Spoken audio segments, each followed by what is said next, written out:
안녕하세요. 돌쇠 뉴스 시작합니다. 18일 니칸 겐다이에 올라온 기사인데요. 제목은 넷플릭스 신문기자 해외에서도 호평, 현실과 같은 불상사의 아베 부부 새파랗게입니다. 한국에서도 호평받은 심은경 주연 영화를 드라마화한 건데요. 넷플릭스에서 6부작으로 서비스되며 해외에서도 호평받고 있다네요. 아베 전 총리의 모리토모 학원 비리가 이야기의 모델인데요. 방어막 댓글이 어이없지만 이를 비판하는 일부 누리꾼들도 있군요. 통 크신 구독, 좋아요.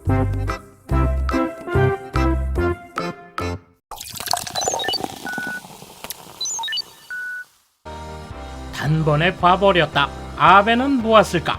넷플릭스가 전 세계에 서비스 중인 드라마 신문기자 전 6화가 호평이다. 모리가케와 재무성의 공문서 조작 사건을 모티브로 한 이 작품의 인기 급상승에 아베 부부는 새파랗게 질렸을 것. 신문기자는 2020년 제43회 일본 아카데미에서 최우수 작품상을 수상한 동명 영화의 드라마판이다. 영화와 마찬가지로 후지이 미치토 감독이 메가폰을 잡았다. 요네쿠라 료코가 주인공인 도쿄도 신문 사회부 기자를 연기한다. 그 외에도 호화 캐스팅이다. 13일 방영 개시부터 벌써 일본 내에서 오늘의 종합 탑10에 올라 17일까지 당당히 1위를 획득하며 인기몰이 중이다. 해외에서도 상위에 올랐다. 홍콩과 대만에서 9위에 랭크인했고 영국 가디언은 리뷰에 별 5개 중 3개를 달았으며 일본을 국민의 무관심으로 부정의 늪에 빠져들려 하는 나라라고 평가했다.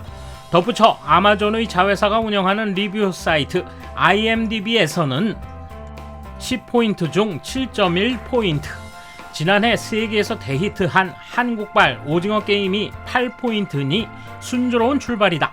중요한 스토리는 모리토모 사건을 모델로 한 국유지 불화와 재무관료에 의한 공문서 조작 사건이 중심이다. 각 이야기의 엔드 크레디트에 실제의 사건을 묘사하는 것이 아닙니다 라 명시하고 있지만 아베 부부가 행한 악행은 드라마로 계속 남게 된 것이다.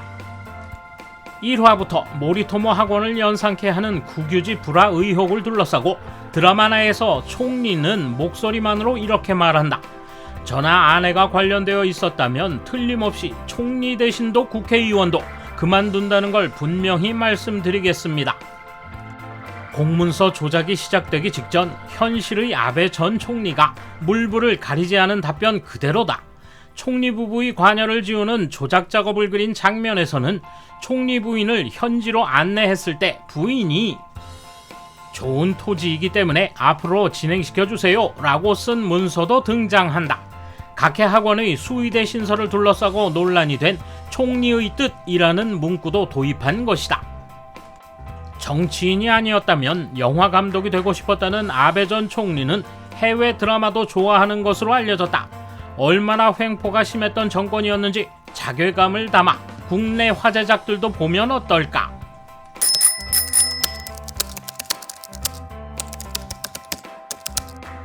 그래서 매번 다음 회 드디어 진실로 연결되는 정보가 라는 식으로 끝나는 것일까요?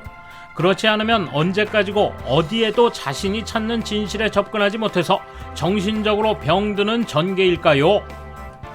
원래 신문 기자나 저널리즘을 테마로 한 작품인데 가공의 캐릭터로 도망치고 있는 점은 잘못된 것이죠. 결국 언론이 아베 총리를 추격하지 못했다고 스스로 입증한 것이나 다름없기 때문입니다. 원래 실명을 팍팍 내는 다큐 영화를 만드는 게 맞죠. 그게 안 된 점에서 해당 신문 기자는 완패한 겁니다. 아베 전 총리라면 아마 일본은 표현의 자유가 허용된 좋은 나라다 라고 생각하고 있지 않을까? 아직도 아베는 비판만 하지만 기시다는 비판하지 않는다.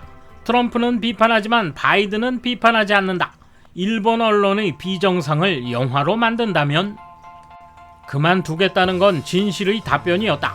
당시 TV에서 아침부터 밤까지 방송됐던 이 답변 동영상은 현재는 전혀 보도되지 않는다. 대신 전반 주어 부분을 자른 영상만 계속 나오고 있다. 국유지 불화는 쓰레기 문제 때문에 대출 계약으로부터 변경한 것으로 부부가 관여한 사실은 없다.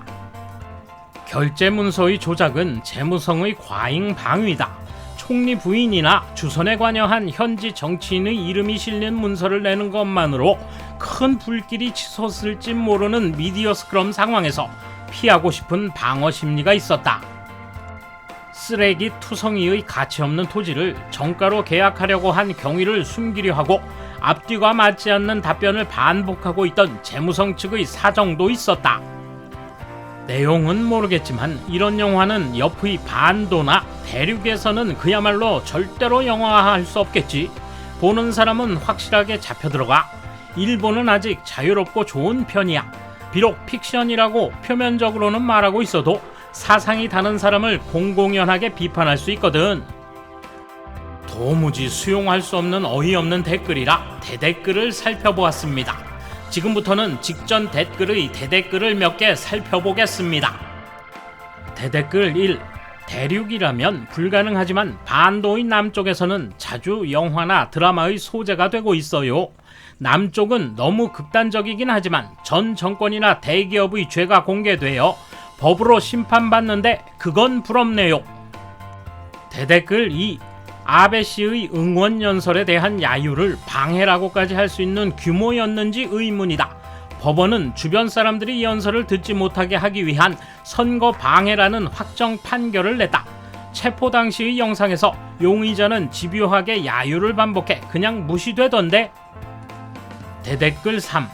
JFK의 검증 영화라면 재미있었을 텐데 예능으로 도망쳤다는 말을 들어도 할 말이 없다.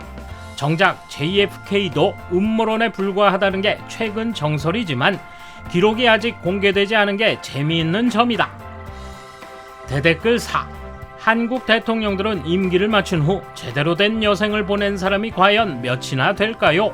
서로 발목 잡고 목을 조이는 무서운 국민성 따라하고 싶지 않네요. 일본도 이웃나라처럼 따라하면 그 전철을 밟게 됩니다. 반도의 남쪽 나라는 정권이 바뀌면 유죄가 되지만 또 다음 정권이 바뀌면 사면이 나온다. 반도란 북쪽을 말하는 겁니까? 남쪽은 일본과 비교할 수 없을 정도로 훌륭한 작품들을 만들고 있습니다. 신문기자를 봤는데 문제 제기를 촉구했다는 점에서 훌륭한 작품이라고 생각하지만 전개나 주제 등은 아직 한국에 미치지 못해 아쉬웠습니다. 지금은 소문도 감상평도 없는 이 드라마는 며칠간 화제에 오르겠지. 영화가 나왔을 때는 일본 아카데미 대상 수여식을 독점 방송한 방송국조차 영화를 방영하지 않고 있다. 영화판에서는 이런 음악을 찍어도 좋은 것인가 라는 염려가 있어 주역을 맡는 사람이 없었다고 한다. 그러나 정권 비판적인 드라마가 만들어지고 모두가 보는 것은 건전한 나라라는 증거다. 돌쇠 한마디. 단죄가 가능해 부럽다는 대댓글 고백에 신선함을 느낍니다. 그러나 아직도 방어 댓글이 상위에 포진한 모습 우리를 안심하게 하는군요. 감사합니다. 돌쇠 물러갑니다. 이번 소식은 여기까지입니다. 시청해주셔서 감사합니다. 돌쇠처럼 우직하게, 마님처럼 화끈하게.